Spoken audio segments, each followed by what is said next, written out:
Assalamualaikum warahmatullahi wabarakatuh. Alhamdulillahirrahmani arsala bil huda wa dini haqqin mustafahu ahmada.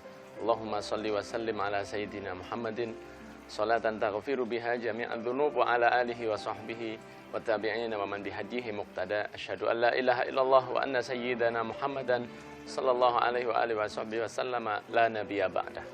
Pemirsa risalah hati yang dirahmati oleh Allah, sebagai seorang muslim yang sangat taat kepada Allah Subhanahu wa taala, maka pasti kita akan berbahagia dengan datangnya bulan Ramadan yang segera menghampiri kita. Bulan suci Ramadan adalah salah satu bulan yang oleh Rasul Shallallahu Alaihi Wasallam sangat diistiqomahkan untuk melaksanakan tambahan ibadah yang lain. Bulan Ramadan adalah bulan yang datang hanya satu kali dalam satu tahun dan merupakan yang sering kita ucapkan sebagai bulan suci, karena di dalam bulan ini banyak amalan-amalan yang membuat kita semakin dekat kepada Allah Subhanahu wa taala. Bulan puasa dikatakan dalam bahasa Arab adalah Shaum Ramadan. Shaum adalah maksudnya, arti dalam bahasanya adalah menahan sesuatu. Sedangkan secara istilah syariah, maksud dari Shaum adalah menahan segala sesuatu yang dapat membatalkan puasa dengan niat dan waktu yang khusus.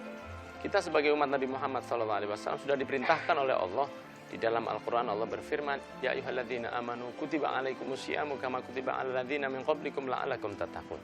Hei orang-orang yang beriman, diwajibkan kepada kalian untuk berpuasa di bulan Ramadan sebagaimana telah diwajibkan ke umat-umat sebelum kalian agar kalian menjadi orang-orang yang bertakwa. Hadirin yang dirahmati oleh Allah, puasa ini khusus bagi umat Nabi Muhammad SAW. Karena umat-umat sebelum Nabi Muhammad, mereka memiliki puasa-puasa yang berbeda dari Ramadan. Dan mereka pun melaksanakan dengan cara-cara yang tidak sesuai dan tidak seindah dan tidak seistiqomah umat Nabi Muhammad. Dulu ada yang diperintahkan puasa untuk melaksanakannya 30 hari. Mereka menambah karena merasa ingin menambah kedekatan kepada Allah. Mereka menambah 7 hari. Sehingga datang raja yang lain ditambah 3 hari. Sehingga sampai puasa itu dilakukan 50 hari. Dan itu adalah sesuatu yang buruk karena tidak dianjurkan oleh Allah Subhanahu wa taala. Sedangkan kita adalah umat yang memiliki sifat sami'na wa ata'na. Kita mengikuti, kita mendengar, kita melaksanakan. Umat Nabi Muhammad SAW hanya diberi pilihan 2 oleh Allah Subhanahu wa taala untuk berpuasa selama 30 hari dan puasa selama 30 atau 29 hari saja. Tidak ada 31 dan tidak ada 28 sesuai dengan syariat yang telah ditentukan oleh Rasul sallallahu alaihi wasallam. Maka ada beberapa syarat wajib yang ketika seseorang mendapati dirinya ada di dalam syarat-syarat ini, maka dia akan diwajibkan berpuasa oleh Allah Subhanahu wa taala. Di antaranya adalah yang pertama, puasa diwajibkan bagi seorang muslim. Yang kedua, bagi seseorang yang balik atau yang sudah mendapati dirinya mendapatkan tanda-tanda balik. Yang ketiga adalah bagi orang-orang yang berakal. Yang keempat adalah bagi orang yang mampu. Yang kelima bagi orang-orang yang sehat jasmani dan rohaninya. Yang keenam khusus bagi wanita, yaitu bagi mereka yang bersih dari haid atau nifas. Yang pertama, wajib bagi muslim. Maka selain orang muslim tidak diwajibkan kepada oleh Allah Subhanahu wa taala kecuali bagi orang-orang yang murtad wal iyadu billah, maka mereka diwajibkan dengan menghitung jumlah yang pernah ditinggal ketika mereka keluar dari agama Islam, nanti ketika mereka kembali lagi dalam agama Allah Subhanahu wa taala. Yang kedua, balik. Balik ini ada 3 tanda, di antaranya yang pertama adalah keluarnya mani bagi anak laki-laki di usia 9 tahun, atau datang bulan bagi anak perempuan di usia 9 tahun, atau jika 2 ini tidak terjadi pada laki-laki atau perempuan, mereka menjadi balik secara otomatis ketika masuk di usia 15 tahun secara hitungan hijriah. Yang keempat, maksudnya adalah yang ketiga, berakal. Bagi seseorang yang tidak diberi akal yang sehat oleh Allah, maka tidak diwajibkan untuk berpuasa. Yang keempat, bagi orang-orang yang mampu untuk melaksanakan. Terkadang kita ketahui bahwa orang tua kita, mereka sehat jasmani rohani, akan tetapi mereka tidak mampu untuk melaksanakannya, maka tidaklah wajib bagi mereka. Yang kelima, sehat jasmani dan rohani. Ini adalah satu keuntungan bagi orang yang sehat dan jasmani dan rohaninya untuk melaksanakan puasa tersebut. Yang keenam, seperti saya sampaikan tadi, bagi seorang wanita yang bersih dari haid dan nifas. Maka jika 6 syarat ini masuk dalam kategori seorang muslim, dia adalah muslim, balik, berakal, sehat, mampu, dan bersih dari haid, maka dia wajib untuk melaksanakan puasa tersebut.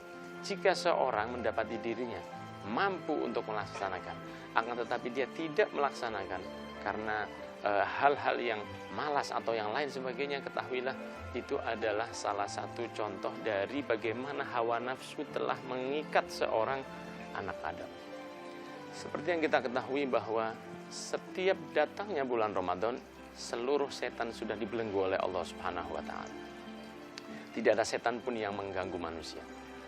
Maka saat itu ketika seorang muslim tidak berpuasa, ketahuilah itu wujud dari hawa nafsu yang diperturutkan. Sedangkan hawa nafsu adalah ammarah bisu, yang mengajak manusia untuk meninggalkan beribadah kepada Allah Subhanahu wa taala.